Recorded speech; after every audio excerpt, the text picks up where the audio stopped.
The day I decided to stop having feelings, or at least to stop showing them, I was sitting across from my husband in our therapist's office, tears streaming down my face for what felt like the 100th time that year.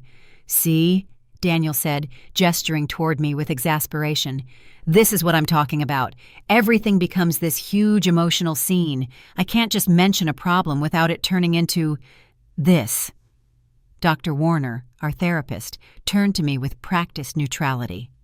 "Megan, can you share what you're feeling right now?" I tried to form words through the tightness in my throat. "I'm hurt. I'm trying to tell him that I feel lonely in our marriage, and he's making it about my reaction instead of listening to what I'm actually saying." Daniel sighed loudly. "Because the reaction is the problem. It's always drama, always tears, always like the world is ending. It's exhausting." "Daniel," Dr. Warner said gently, "emotions aren't right or wrong. They just are. Megan's feelings are valid even when they're expressed intensely." But I could see it in my husband's eyes, that mixture of dismissal and weariness I'd grown so familiar with. Dramatic, oversensitive, too emotional. The unspoken labels that had followed me through our 8-year marriage, through my friendships, through my family relationships, as if having feelings at all was somehow a character flaw. I wiped my cheeks and took a deep breath. A thought crystallized in my mind with sudden, perfect clarity. If my emotions were such a burden to everyone around me, perhaps the solution was simple. I would stop sharing them, stop expressing them, stop letting anyone see the messy, complicated inner landscape that apparently made me so difficult to deal with. "You know what?" I said quietly, surprising both Daniel and Dr. Warner with my suddenly composed voice. "You're right. This isn't productive. Let's try a different approach." Neither of them knew that the different approach would be my systematic withdrawal from emotional vulnerability. Neither did I fully understand, in that moment, how completely this decision would transform my life, and eventually, the relationships I was trying to salvage. I'd always been what people called sensitive. As a child, I cried easily, felt things deeply, wore my heart so prominently on my sleeve that it might as well have been a billboard. My mother used to say I came into the world with my nerve endings on the outside of my skin. Everything affected me. Everything mattered. In elementary school, I was devastated when my science fair volcano didn't work. In middle school, I sobbed for days when my best friend decided to sit with someone else at lunch. In high school, each minor rejection felt like confirmation of my deepest fears about being unlovable. "You're just so dramatic," my older sister Caroline would say, rolling her eyes. "Not everything has to be a Greek tragedy, Megan." My parents weren't much different. My father would pat my head awkwardly when tears appeared, mumbling something about how it's not that bad before escaping to his garage workshop. My mother employed a different tactic, trying to reason me out of my emotions. "There's no need to get so upset," she'd say. "Think logically about this. Is it really worth crying over?" When I met Daniel in college, I thought I'd finally found someone who understood me. He was studying psychology, interested in human behavior and emotion. On our third date, when I teared up while telling him about my childhood dog who died years earlier, he didn't seem put off. He listened, offered a tissue, put his arm around me. "I like that you're not afraid to show how you feel," he told me that night. "It's refreshing after dating girls who play it cool all the time." I fell in love with his acceptance, with the way I could be my authentic self around him without fear of judgment. We married 2 years after graduation, moved to a small house in the suburbs, and began building our life together. I taught 4th grade at a local elementary school while Daniel established his therapy practice. The shift was gradual. I couldn't pinpoint exactly when Daniel's patience with my emotional responses began to wane. Maybe it was during our 2nd year of marriage, when stress from his new practice left him depleted. Maybe it was when my father was diagnosed with Parkinson's, and my anxiety about his health manifested in frequent tears and worst-case scenario thinking. Or maybe the acceptance had always been conditional, fine in small doses in the early days of romance, but increasingly burdensome as we settled into the mundane realities of married life. "Do you have to cry about everything?" he asked one night after I became teary during an argument about household chores. It makes it impossible to have a normal disagreement. I'm not crying to manipulate you, I said, hurt by the implication. This is just how I process things. Well, can you process things differently? Without the waterworks? Comments like these increased in frequency. My emotional responses, once seen as authenticity, were reframed as manipulation tactics, attention-seeking behavior, or simple overreaction. The message was consistent. My feelings were too much. I was too much. Friends began echoing similar sentiments, though usually more gently. You know how Megan is, they'd say when I became choked up discussing a moving film or a difficult day at work. Always ready with the emotions. My sister continued her lifelong commentary on my dramatic nature.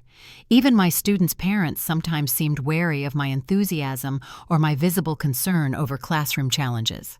I tried to explain, to defend myself. I'm not choosing to overreact, I told Daniel once. This is just how intensely I experience things. Why is that wrong? It's not wrong, he replied. It's just a lot. All the time. Not everyone has the energy to deal with that level of emotion. Constantly.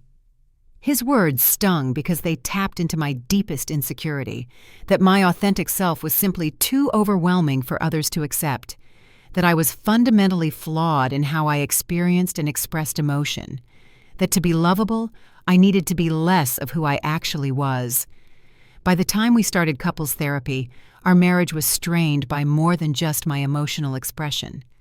Communication had broken down in multiple areas. Intimacy was rare.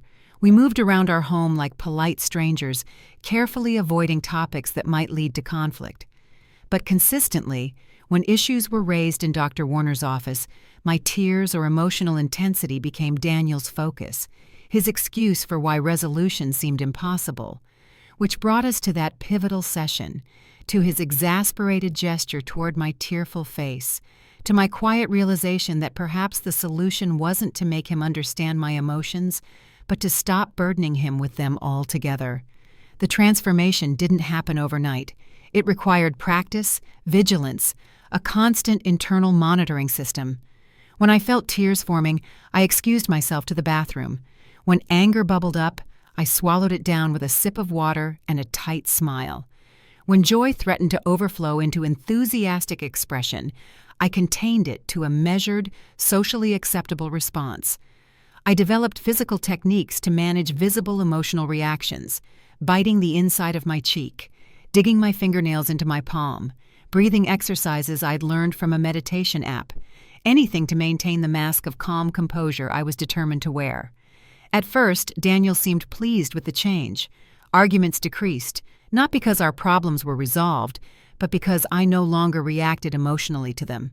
When he made hurtful comments, I nodded thoughtfully instead of expressing pain. When he forgot important dates or dismissed my interests, I shrugged it off instead of communicating my disappointment. "You seem better," he said about a month into my experiment. "More balanced." I smiled the new smile I'd been practicing, pleasant but not too revealing. "I'm working on it." "Well, it's nice. Makes things easier." Easier for whom, I wanted to ask. But that question belonged to the old Megan, the one who challenged, who pushed for deeper understanding, who refused to accept surface-level interactions. New Megan simply nodded and changed the subject to something neutral and unthreatening. The changes extended beyond my marriage. At school, I maintained a pleasant professionalism that never veered into visible concern or excessive enthusiasm. With friends, I became the listener, the supporter, careful never to bring my own emotional needs into the equation. With my family, I was helpful and present, but guarded, no longer giving them access to my vulnerable inner world. "Are you feeling all right?" my mother asked during a Sunday dinner about 2 months into my new approach to life. "You seem different." "I'm fine," I replied with my practiced smile. "Just growing up a bit, I suppose." She looked unconvinced but didn't press further. Perhaps she was simply relieved not to deal with my usual emotional intensity. Or perhaps, and this thought disturbed me more, she actually missed the authentic daughter she'd known before. Our couples therapy continued, but the dynamic shifted dramatically. I no longer cried during sessions. I discussed issues with calm detachment, as if talking about theoretical problems rather than painful realities in my own marriage. Dr. Warner noticed the change immediately. "Megan, I'm observing that your emotional affect is very different from our previous sessions," she said during our third appointment after my transformation began. "Can you tell me about that?" "I've been working on expressing myself more constructively," I said, using the neutral, measured tone that had become my default. "It seems to be helping our communication." Daniel nodded in agreement. "It's been much better. We can actually talk about things without it becoming a whole scene." Dr. Warner looked between us, her expression thoughtful. "While emotional regulation is important, authentic expression is also vital in intimate relationships. Megan, are you still allowing yourself to feel your emotions, even if you're modifying how you express them?" The question hit uncomfortably close to a truth I'd been avoiding. In my determination to stop expressing feelings, I had begun to disconnect from them entirely. It was easier that way. Less risk of accidental leakage, less internal pressure to manage. I'd started to view my emotions as unwelcome intruders rather than integral parts of my human experience. "Of course," I lied smoothly. "I'm just choosing when and how to share them." As weeks passed, the distance between us grew, despite the reduction in conflicts. We operated efficiently as household partners, but rarely connected on a deeper level. Physical intimacy became infrequent, then non-existent. How could I allow myself the vulnerability of physical passion while maintaining such rigid emotional control? Our conversations stayed in safe territory: work, schedules, household matters, current events discussed with appropriate but limited interest. At school, my performance evaluations improved, citing my consistent and calm classroom management and professional demeanor with parents. But connections with my students suffered. Children respond to authentic emotion, to adults who demonstrate the full range of appropriate feelings. My fourth graders seemed confused by my muted reactions, my careful containment of both enthusiasm and concern. "Mrs. Matthews doesn't get excited about anything," I overheard one student tell another during recess duty. "She's kind of like a robot sometimes." The comment stung more than I wanted to admit, even to myself. I had become what others wanted: controlled, undramatic, emotionally tidy. But at what cost? 6 months into my transformation, the fragile equilibrium I'd established began to crack. Not from the outside. Externally, I maintained my careful composure. But from within, where the pressure of unexpressed emotion had been building beyond my capacity to contain it. The breaking point came during dinner with my sister Caroline and her husband. The conversation was flowing easily, centered around safe topics, until Caroline mentioned running into my childhood friend Eliza, who had just moved back to town after a divorce. "She asked about you," Caroline said, sipping her wine. "Said she's been trying to reach out but hasn't heard back." It was true. Eliza had called several times, left messages expressing a desire to reconnect. I'd been avoiding her calls, unsure how to engage with someone who knew the old Megan so well, who might notice and question the changes in me. "I've been busy," I said with a small shrug. "I'll call her back soon." Caroline gave me a strange look. "She seemed really eager to see you. Said you two were like soul sisters back in the day. Remember how you used to tell everyone you'd be friends until you were little old ladies together?" Something about this memory, the earnest childhood promise, the unguarded friendship, the person I used to be who could love so openly, caused a hairline fracture in my careful composure. "Yes," I said, my voice slightly tighter than usual. "We were close." "You two were quite the pair," Caroline continued, oblivious to my discomfort. "Remember when her cat died, and you both built that elaborate memorial in her backyard? Mom said you were crying so hard she thought someone in the family had died." Daniel glanced at me, perhaps expecting the emotional response such a memory would once have triggered. I maintained my pleasant expression with effort, feeling the first tremors of something dangerous building inside me. "Kids feel things intensely," I said neutrally. "Some kids grow out of it," Caroline laughed. "You were still crying at Hallmark commercials well into adulthood." "Caroline." her husband said quietly, perhaps sensing something in my increasingly rigid posture. What? I'm just saying it's nice to see Megan so together these days. You have to admit, you were pretty dramatic about everything for most of your life. She turned to Daniel.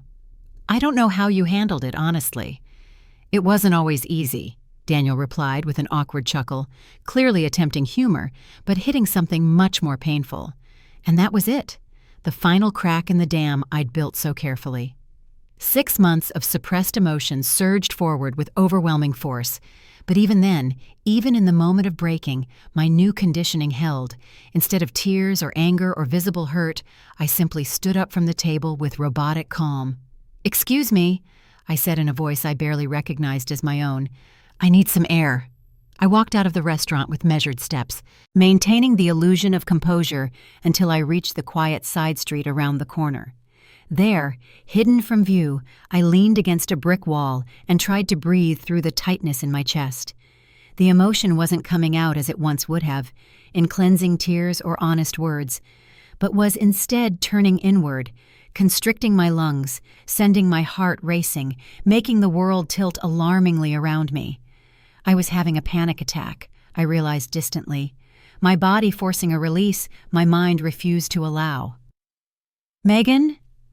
Daniel had followed me outside, his expression concerned, but also confused, as if he wasn't quite sure what the problem could be. After all, I'd given no outward indication of distress at the table. No tears, no raised voice, nothing that could be labeled dramatic. I'm fine, I said automatically, even as I struggled to catch my breath. Just needed some air. You don't look fine. He approached cautiously. Are you angry about what Caroline said?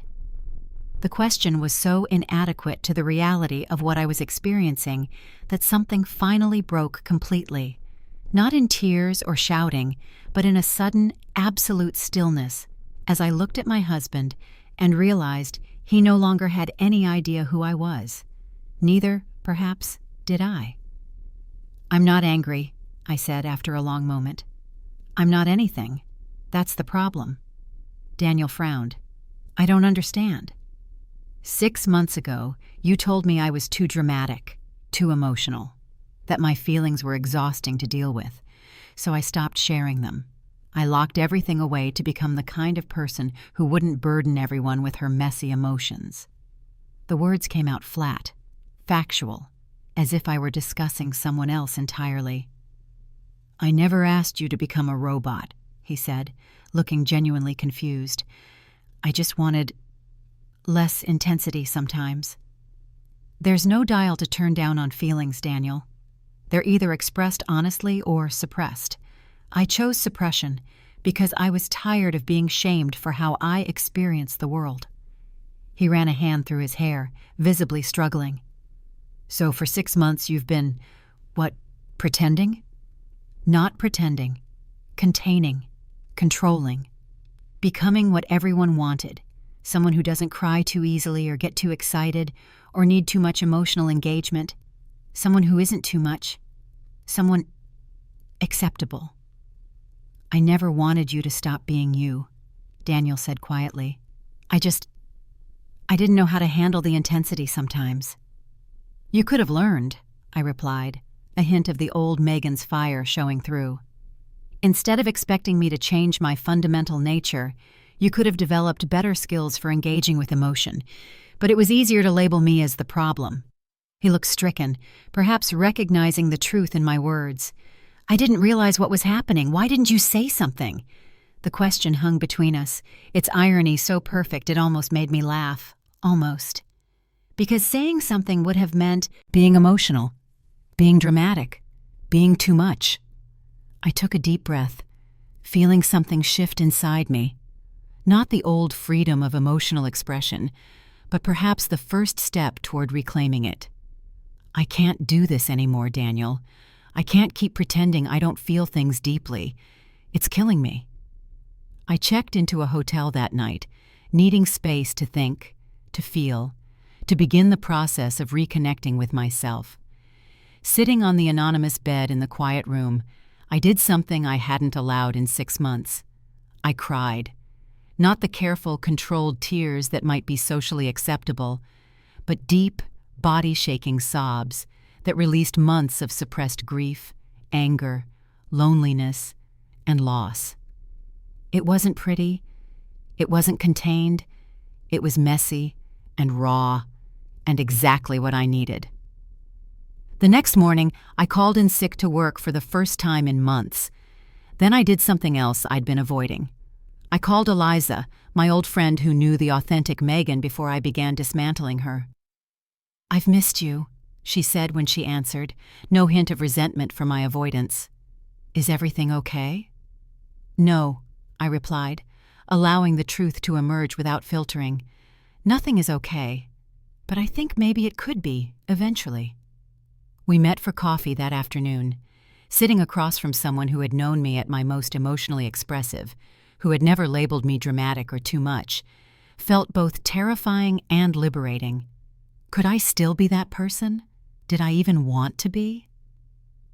"You seem different," Eliza said after we'd covered the basics of her move back to town, her post-divorce life. "More contained, somehow." I took a deep breath. I've been suppressing my emotions for the past 6 months, trying to be less dramatic because I was tired of being shamed for how I feel things. Eliza's expression shifted from curiosity to concern. "Oh, Megan, that doesn't sound like you at all." "It's not. Or it wasn't." I stared into my coffee, struggling to articulate the complex journey I'd been on. "But I don't think I can go back to who I was before either. I need to find something new, some way to honor my emotional nature without letting it consume me or define me in others' eyes." "You know," Eliza said thoughtfully, "my therapist talks about the difference between feeling our emotions and being our emotions. Like you can experience sadness without becoming sadness. You can acknowledge anger without letting it take over." The distinction resonated with something I'd been grappling with: the false binary between complete emotional suppression and uncontrolled emotional expression. Perhaps there was a middle path that didn't require denying my fundamental nature. Over the following weeks, I began the slow process of rediscovering myself. I found a therapist of my own, separate from the couples counseling with Daniel. I took a leave of absence from teaching to focus on my emotional health. I rented a small apartment needing independent space while I figured out whether my marriage could be salvaged. Daniel was initially hurt and confused by my decision to separate, but as we continued our couples therapy, now with my newly reclaimed honesty, he began to understand the depth of damage that had occurred. "I never realized," he said during one particularly difficult session, "how my casual comments about your emotions were actually deep rejections of who you fundamentally are. I'm so sorry, Megan." The apology meant something, but we both recognized that recovery wouldn't be simple or quick. He had his own work to do, examining why emotional intensity triggered such discomfort in him, learning skills for engaging with feelings without dismissing them. As for me, I was discovering a new relationship with my emotional life. Not the unfiltered expression of my youth, but not the rigid suppression of recent months either. I was learning to feel fully while choosing my expressions with greater discernment. To honor my emotional truth without being defined by others' reactions to it. To set boundaries around how my feelings were received and discussed. My return to teaching came with a new approach. I didn't revert to the sometimes overwhelming emotional presence of before, but neither did I maintain the rigid control I'd enforced during my months of suppression. Instead, I found a balance: authentic joy when students succeeded, genuine concern when they struggled, appropriate expressions of all the feelings that make a classroom a human place rather than a sterile learning environment.